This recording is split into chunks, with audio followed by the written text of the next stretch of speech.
So, hello and welcome to my video on the Mini Cooper R50 DAB radio replacement.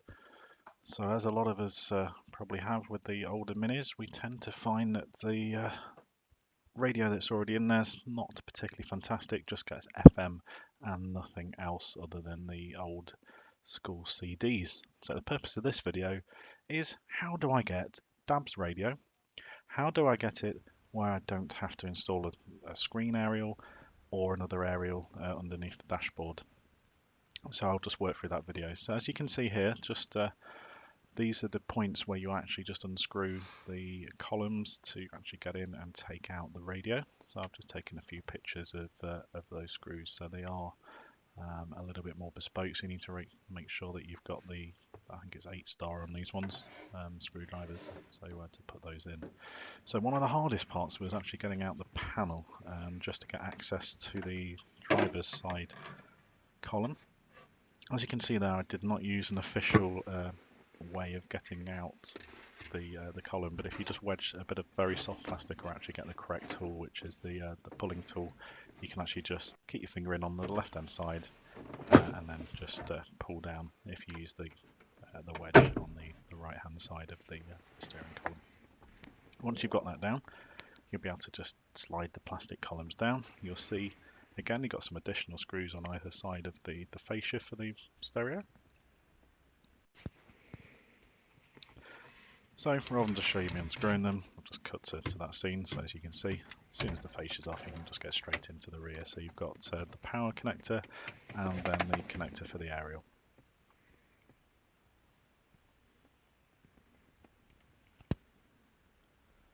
So again, just a quick look inside there. There's quite a lot of room, which is going to be important for this particular install. So one of the things you will have to get used to is just unclipping the power connector. As you can see there, it just unclips at the back, and it's important that you actually get hold of a pack which includes the adapter for the new stereo that we're going to be putting in today. As you can see there, it's an official one that we've taken out, and I'll just keep that aside and put it in later or sell on eBay. So we're left with the power adapter now, and then just the aerial lead as well.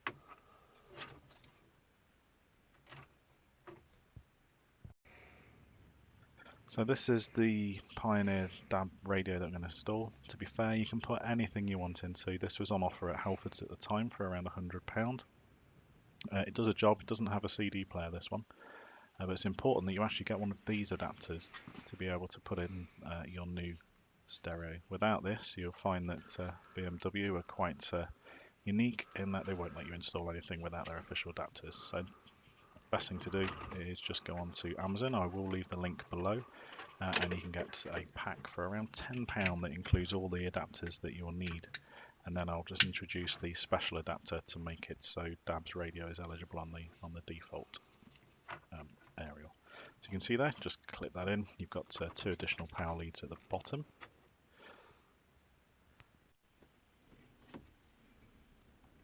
And then you've got the aerial lead as well. So in a moment I'm going to show you the special adapter that will help us get the DAB's radio without any adjustments to the existing aerial.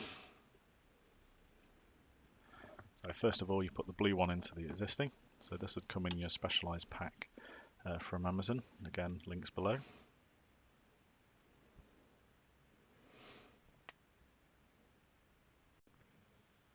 And here it is. So this is the special adapter. Costs around £9, so not that expensive at all, but well worth it. It saves having the screen aerials, which are pretty terrible. So here's the details there on screen. Again, I'll put the link below. And that really is the thing that makes everything happen. So that's the biggest frustration you'll find. You're going to Halfords and they'll tell you to get a screen aerial. Again, terrible signal. So it's important that you get that adapter, and it does truly work. So you can see on the back of the Pioneer, it's got its own power cable. So this is why we have the adapter, to make sure that it will fit in there.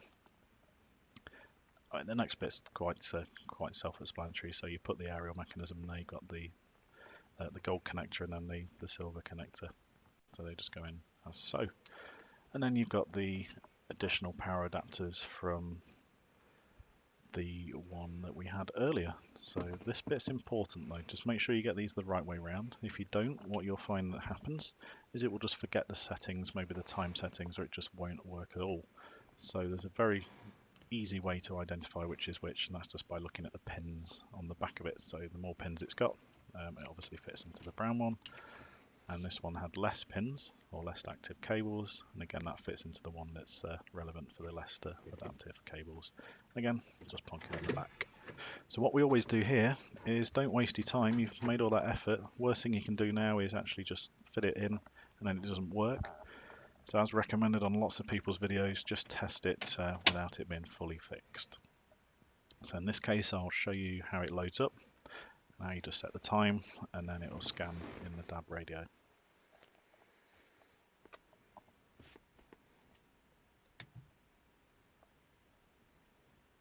Yeah, very simple controls on this particular Pioneer. Just press the middle button and then just work your way through.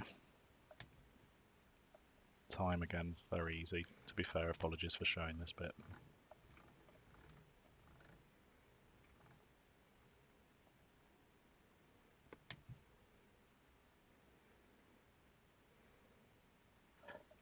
So at this point just click enter a lot. You can see there the DAB's aerial's on. You've got your speaker modes. I'm just putting standard as default just to show you for this video. And then it'll scan in. So I will cut this bit off now and then have it where it's playing the stations.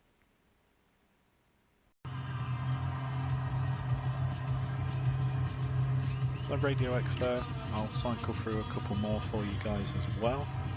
So just nice and easy. As you can see, it's a genuine working radio with a proper adapter and no hidden aerials on the screen or adaptations to the top of the aerials which relate to any of the fixtures or fittings.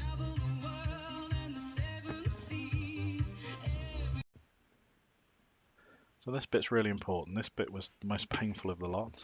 So what you have to do is actually take the shell out and then fit the fascia that comes again with the Amazon pack. It's very tight, so what I mean by that is it caused a little bit of my skin to come off my fingers. You really just have to push hard to get that fascia over the shell of the Pioneer mechanism. So once you pop that back in, you can slot the radio back in, and then you can pop the fascia back onto the front of the Pioneer as well. Worth noting, you can't see on this part, but on the right hand side you can fit a lot of the cables that come with this, so there is a lot.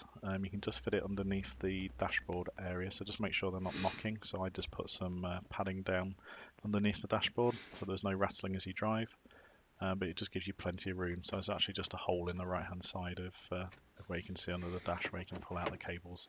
Just saves ramming it in. So this bit's again very easy. Just slot it in and then screw back into place. Best not to have the radio in at this time in case you get any bruises or knocks to it. And you can see there where you've got space to put the additional cables, etc. So like I say, quite a lot there. And here's the finished product. So again, apologies for anyone that hates the kind of music that was on the radio at the time. But a fully working, quite smart looking, not too chavvy radio that's playing DABs, and took about half an hour to do the full install. It might take a bit longer if it's your first time, but either way I think the most positive bit here is I'm still using the standard aerial, which is fantastic for this particular 10, 11-year-old Mini, and then you can even install it on the ones that are sort of 15 years old plus now. Thank you very much for watching the video. If you've got any questions, just please feel free to ask.